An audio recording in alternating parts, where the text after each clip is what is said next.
Bonsoir la Steel Family, j'espère que vous allez bien. Bienvenue sur la chaîne de Steel GSFC pour ce débrief du match qui opposait l'Athletic Bilbao contre le PSG ce soir. Match fermé, match serré, score nul et vierge au final, 0-0 pour les deux équipes. Ça a été compliqué ce soir, ça a été compliqué. On va revenir sur les faits de jeu, on va revenir sur cette partie. Voilà, sur les tops et les flops, ce qui a marché du côté parisien, ce qui a moins bien marché du côté parisien ce soir. On a vu deux équipes qui essaient de se rendre coup pour coup pour essayer de marquer ce soir, mais ça a été, voilà, ça s'est soldé par un score nul et vierge. Que dire de cette première mi-temps, très délicate pour les Parisiens.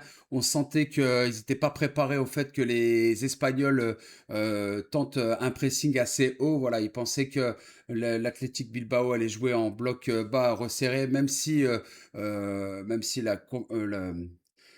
les Parisiens avaient le monopole du ballon. Voilà, ça s'est vu notamment au niveau de la possession, voilà, du pourcentage au niveau de la possession, à peu près 72%. Donc c'était quand même assez énorme pour les Parisiens, mais ça a pas suffi, hein, tout simplement. Ça a pas suffi. Les Parisiens qui étaient voilà, trop lents, pas assez mobiles, ça proposait pas assez de jeu devant. On a vu à plusieurs reprises les Parisiens se faire perdre des ballons inutilement et dangereusement devant les buts de Safonov. Safonov qui lui par contre a fait un bon match encore, qui est sur sa dynamique, voilà, du match contre Rennes, qui est dans une bonne dynamique. Safonov qui, voilà, pour son deuxième match, son premier match en Ligue des Champions en tant que titulaire, a répondu présent, et heureusement, hein, parce que sinon le score aurait pu être tout autre. Après voilà, les Espagnols n'ont pas été non plus inquiétants, voilà, même s'ils ont eu quand même quelques occasions. Les Parisiens derrière, ils ont quand même bien verrouillé, heureusement, avec un Pacho qui a été plutôt bon aussi derrière. Une bonne entrée de Zabarni. Nuno Mendes qui, on voit, revenait de blessure, lui n'a pas été bon. Je l'ai pas trouvé, voilà, je l'ai pas trouvé. Ça n'a pas été un Nuno Mendes des grands soirs. On voit qu'il a beaucoup hésité. Enfin, il a même pas essayé de tenter de percer sur son côté gauche, lui qui a l'habitude, voilà, de rentrer même avec le ballon dans l'axe. Il a cherché à dribbler à plusieurs reprises. Il s'est fait chipper le ballon à plusieurs reprises. Donc vraiment, pas un bon match ce soir. Ça a été compliqué pour lui. Ça a été compliqué pour d'autres, hein, notamment, même s'il a proposé énormément. Varachkelia, ça a été très brouillon aussi. Ça a été bon par moment. Mais dans l'ensemble, c'est plutôt moyen-moyen. Donc voilà, les points positifs, les joueurs et les points positifs dans ce match, dans cette première période, je le disais précédemment, donc c'est Safonov, voilà, Safonov qui assure sur sa ligne, qui a sorti une super parade à un moment donné sur un, un coup franc excentré au niveau du poteau de corner, côté gauche des buts de Safonov, la frappe de Berenguer qui a été claquée sous la barre donc par Safonov, et il a pu sortir le ballon. Heureusement, merci à lui, merci à Safonov pour cette belle rencontre, ce beau match qu'il a sorti. Voilà, la deuxième mi-temps, on s'est dit, bon allez, il y a 0-0 à la mi-temps, les Parisiens vont revenir avec d'autres attentions, d'autres, peut-être plus de folie, peut-être plus d'abnégation devant le but, etc. Ça n'a pas été le cas, on a quand même eu des belles actions, des belles contre-attaques. On a vu Paris, notamment avec Barcola, trouver la barre transversale. Et vraiment, on pensait qu'il allait avoir but. Cette action, elle était vraiment rondement bien menée, hein, vraiment, de la part des Parisiens. Les dédoublements, les 1-2, etc. La passe en profondeur de Désiré Doué qui propulse Barcola dans la surface de réparation. Et derrière, Barco qui n'arrive pas à conclure une fois de plus. Ça a été le cas déjà ce week-end contre Rennes. Il a été bon, il a proposé, mais malheureusement, ça n'aura pas suffi pour les Parisiens ce soir. Fabian qui a été très bon aussi lors de la première et de la deuxième mi-temps. Un peu moins en vue forcément à la fin de ce match où bah, les Parisiens, tu sentais qu'ils étaient un peu par moments un peu largués.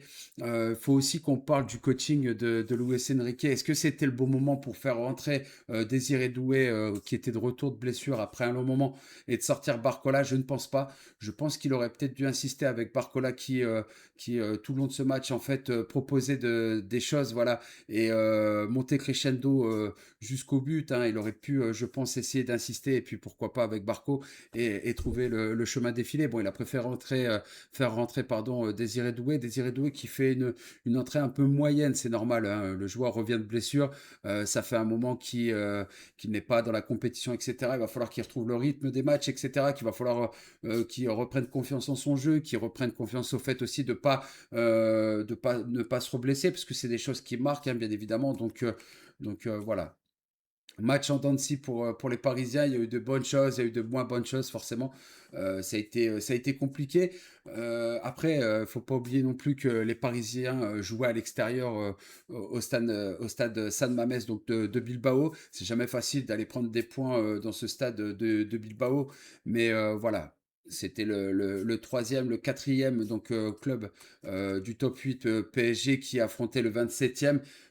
Quand tu es le PSG et que tu as la coupe, la Ligue des Champions, voilà, t'es le number one cette année, tu te dois de faire un score, tu te dois de gagner sur ce terrain à l'Athletic Bilbao. Voilà, rien d'alarmant.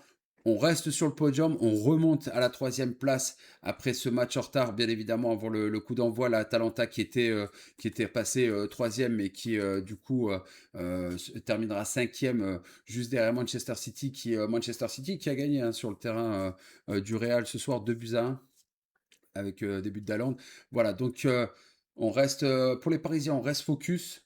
C'est pas fini, il va rester encore 2 journées avant les phases éliminatoires donc de cette compétition. Ça va le faire. En tout cas, ils vont finir dans le top 8, c'est sûr. Voilà, moi d'une catastrophe, mais j'y crois pas. Donc, de toute manière, on peut dire que la qualification, quelque part, est d'ores et déjà actée du côté parisien. Maintenant, c'est d'aller chercher les plus hautes places, bien évidemment. Pourquoi pas essayer de recoller un peu à Arsenal. Arsenal qui prend le large, hein, qui a battu le club de Bruges ce soir. Donc voilà. On va pas tirer la sonnette d'alarme, c'est pas alarmant. Le match n'a pas été d'un ennui total non plus. Ça n'a pas été exceptionnel. Ça n'a pas été le match contre Tottenham, par exemple. Il n'y a pas eu de but. C'est toujours triste quand il n'y a pas de but dans un match. Mais voilà, en tout cas, les Parisiens qui s'en sortent bien, qui repartent avec un point. Et voilà ce qu'on va retenir de ce soir. Donc les tops, Safonov. Et puis, je dirais, homme du match. À la surprise générale, je pense que l'homme du match ce soir, c'est ni plus ni moins que le défenseur arrière droit de cette charnière centrale espagnole, donc Viviane, qui a vraiment été très remuant, qui a vraiment permis aux siens de maintenir la baraque, si je puis dire. Donc voilà, je mettrai en homme du match pour ce soir le défenseur espagnol, Viviane. Pas très loin derrière Safonov, vraiment il fait un bon match, un excellent match même. Et puis Fabienne qui a été bon aussi, très remuant devant, Barcola également. Donc voilà, c'est plutôt encourageant pour nos amis parisiens. En tout cas, on reste à l'affût de cette Ligue des Champions. On va rester connecté, bien évidemment. Et puis, n'oubliez pas, voilà, je vais essayer. Donc, pour le match de demain, voilà, donc c'est fait pour le PSG contre l'Athletic Bilbao 0-0 du coup. J'ai pas parlé des flops, j'ai pas envie d'en parler. Il y aura pas de flop voilà ce soir, même si j'ai quelques joueurs que j'ai cités un peu plus tôt. Voilà, on va rester comme ça pour ce match. On va pas non plus leur tirer dessus. Ce qu'ils font depuis le début, c'est quand même exceptionnel les Parisiens. Donc on va rester sur une note positive. Donc demain, match qui oppose en Europa League les Young Boys de Berne contre le LOSC. Le LOSC qui va jouer cette 6e journée donc d'Europa League. Le match n'est pas diffusé, comme je vous l'ai dit à plusieurs reprises, sur les lives, sur le post que vous pourrez retrouver sur la chaîne. Le LOSC qui ne sera pas diffusé en France. Tout ça pour un problème de sponsoring, voilà, sur le t-shirt des Suisses. Donc je vais essayer de trouver une solution pour maintenir ce match et pouvoir vous le commenter. Voilà, si toutefois c'est impossible, dans ce cas-là, vous aurez un post demain matin sur les différents réseaux pour vous expliquer que le match ne sera donc pas maintenu. Et on se retrouvera, nous, après samedi, donc cette semaine, donc ce week-end, restez connectés. Donc j'essaye de faire le maximum pour le match de Lille demain. Si ça ne se fait pas, rendez-vous samedi après-midi donc pour la réception du PSG au stade Saint-Symphorien contre le FC Metz. Match qui comptera pour cette 16e, 17e journée de Ligue 1. Voilà, donc restez connectés. Et dimanche, grosse journée en perspective. 2 streams la même journée à 16h, prise d'antenne pour le match d'Auxerre qui recevra à la maison le club du LOSC. Voilà, on espère que les Lillois vont pouvoir continuer sur leur lancée aussi bien en Europa League demain et en Ligue 1 le dimanche prochain contre Auxerre. Ce ne sera pas un match facile chez les Auxerrois, mais on sera connecté, on sera là. Et la grosse affiche du week-end, au soir, Marseille qui recevra Monaco, prise d'antenne à 20h. Début du match à 21h. Commencez à avoir l'habitude. L'avant-match, 1h. Le match ensuite. Et suivi d'un débrief, si je peux, parce qu'il va y avoir 2 matchs la même journée. Donc si je peux vous faire un débrief à chaque fois, je le fais. Sinon, voilà, on se contentera de ces lives. Et puis voilà, je vais faire en fonction du temps et que tout soit bien préparé pour ce week-end. Je voudrais aussi vous remercier pardon, une fois de plus pour tous ceux qui se sont abonnés, pour tous ceux qui ont liké, pour tous ceux qui ont été présents voilà, sur le live, que ce soit sur YouTube ou Twitch. Franchement, vous êtes phénoménal. Vous êtes des gods, tout simplement. Merci infiniment. La chaîne voilà, la Steel Family qui prend de l'ampleur de plus en plus sur YouTube et sur Twitch. Ça, c'est grâce à vous, je vous le dois. Merci encore infiniment pour tout ça. Voilà. Quant à moi, je vais aller tester tout ça pour le match de demain. Je croise les doigts pour que je puisse être en live demain après-midi à partir de 16h. Vous aurez toutes les notifications au matin, demain matin. Voilà. Merci à vous, merci encore. C'était Steel Jazz pour le match de cette 6e journée de Ligue des Champions qui opposait l'Athletic Bilbao au Stade San Mamés contre le PSG. Score nul et vierge 0-0. Paris a perdu son pari ce soir. Voilà. Merci à vous encore et je vous dis à très bientôt. C'était Steel Jazz pour vous servir. Ciao la famille.